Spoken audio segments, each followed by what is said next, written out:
दोस्तों आपको जानकर हैरानी होगी कि आपका दिन रहस्यमय तरीके से लंबा हो रहा है, यानी धरती के दिन का समय विचित्र तरीके से बढ़ रहा है, जिसकी वजह वैज्ञानिकों को भी नहीं पता है। दोस्तों अगर ये हो रहा है तो बेहद भयावह स्थिति पैदा होगी, क्योंकि दुनिया भर के एटॉमिक क्लॉक्स ने गणना करके यह बताया कि पृथ्वी के दिन का समय रहस्यमय तरीके से बढ़ रहा है। इससे न सिर्फ हमारे समय के कैलकुलेशन पर असर पड़ेगा, बल्कि जीपीएस नेविगेशन और संचार संबंधित कई अन्य तकनीकों में भी दिक्कत आएगी। धरती के दिन की गणना उसकी धुरी पर लगने वाले चक्कर से होती आई है, लेकिन धरती के अपनी धुरी पर घूमने की गति लगातार बढ़ रही है। पिछले कुछ दशकों से हमारे दिन की लंबाई छोटी हो रही थी। जून 2022 में सबसे छोटे दिन का रिकॉर्ड भी दर्ज किया गया है, यानी पिछली आधी सदी में यह सबसे छोटा दिन था। लेकिन साल 2020 के बाद और इस रिकॉर्ड के गठन के बाद अब धरती की गति धीमी हो रही है और दिन लंबे हो रहे हैं। यह क्यों हो रहा है, इसकी वजह वैज्ञानिकों को भी नहीं पता है। हमारी फोन घड़ियां तो यही 24 घंटे का सटीक समय दिखा रही हैं, लेकिन पृथ्वी के 24 घंटे में लगने वाला चक्कर अब कुछ समय ज्यादा ले रहा है। आमतौर पर यह बदलाव करोड़ों सालों में होता है, इतनी जल्दी नहीं। हालांकि वैज्ञानिकों का मानना है कि इसके पीछे की वजह धरती पर आने वाले भूकंप और तूफान भी हो सकते हैं। पिछले कई करोड़ों वर्षों से धरती के घूमने की गति धीमी हो रही है। इसके पीछे चंद्रमा से निकलने वाले टाइड्स का घर्षण है। हर सदी में 2.3 मिलीसेकेंड धरती के दिन के समय में जुड़ रहा है। आपको बता दें, कुछ करोड़ साल पहले धरती का दिन सिर्फ 19 घंटे का होता था, लेकिन पिछले 20,000 सालों से दूसरी प्रक्रिया शुरू हो गई है, वह भी विपरीत दिशा में। धरती की गति बढ़ने लगी। ये बात है आखिरी ह्यूम्यूक की, जब ध्रुवीय बर्फ के पिघलने से सरफेस प्रेशर कम हो रहा था। धरती का मेटल धीरे धीरे ध्रुवों की तरफ खिसक रहा था। ये ठीक उसी तरह की गतिविधि है जैसे कोई बैले डांसर अपने घूमने की गति बढ़ाने के लिए अपने हाथों को अपने शरीर के करीब रख लेती है, ताकि वह अपनी धुरी यानी पैर तेजी से गोल घुमा सके। हमारी धरती के घूमने की गति तब बढ़ जाती है जब उसका मेंटल धुरी के नजदीकी पहुंच जाता है। इसकी वजह से धरती का हर दिन 0.6 मिलीसेकेंड कम हो जाता है। धरती के एक दिन में 86,400 सेकेंड्स होते हैं। पिछले कई दशकों से धरती की आंतरिक संरचना और सतह के बीच एक ऐसा संबंध बना हुआ है। अगर बड़े भूकंप आते हैं तो ये धरती के दिन की लंबाई को बदल देते हैं, भले ही अंतर कम समय का हो। जैसे साल 2011 में जापान में आए 8.9 तीव्रता के भूकंप ने धरती के घूमने की गति को 1.8 मिलीसेकेंड बढ़ा दिया।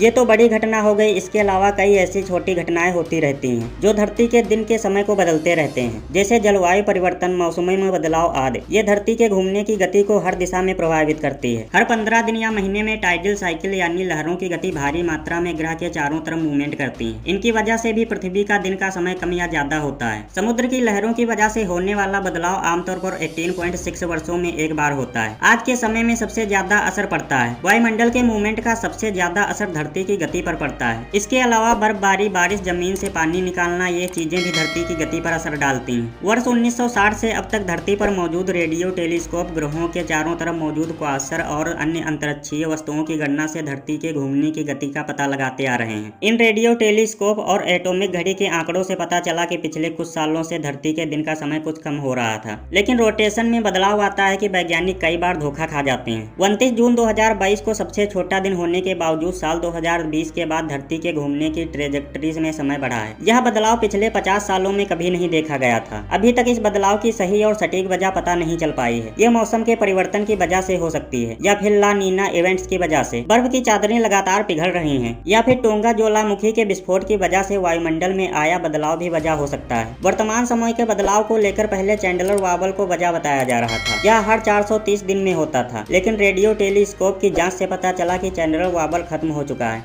एक आखिरी संभावना ये बनती है कि धरती के अंदर या बाहर कुछ खास बदलाव ना हुआ हो, जो समझ में नहीं आ रहा है कि ये लंबे समय के टाइडल इफेक्ट की वजह से भी हो सकता है, कि ये आंशिक बदलाव हो। धरती के घूमने की दर की वजह से कई तरह के आधुनिक एप्लीकेशन काम करते हैं, जैसे जीपीएस नेविगेशन सिस्टम। धरती का घूमना बदला कि इनकी प्रणाली में दिक्कत आने लगेगी। हर कुछ साल पर समय की जानकारी रखने वालों को लीप सेकेंड जोड़ना पड़ेगा, ताकि वो धरती के गति के साथ समंजस्य बिठा सके। अगर धरती लंबे दिनों की ओर बढ़ेगी तो हमें निगेटिव लीड सेकेंड जोड़ना होगा। निगेटिव लीप सेकेंड को अपने समय के साथ जोड़ने के वैज्ञानिक सही नहीं मानते। अगर ऐसा करना पड़ेगा तो पूरी दुनिया के जीपीएस नेविगेशन सिस्टम और अपना समय एडजस्ट करना होगा। खुशी की बात यह है कि हमारे दिन में फिलहाल कुछ ही मिलीसेकेंड अधिक जुड़े हैं। दोस्तों आपको क्या लगता है कि आने वाले समय में हमारी पृथ्वी के दिन कुछ बड़े हो जाएंगे? दोस्तों हमें कमेंट करके जरूर बताएं।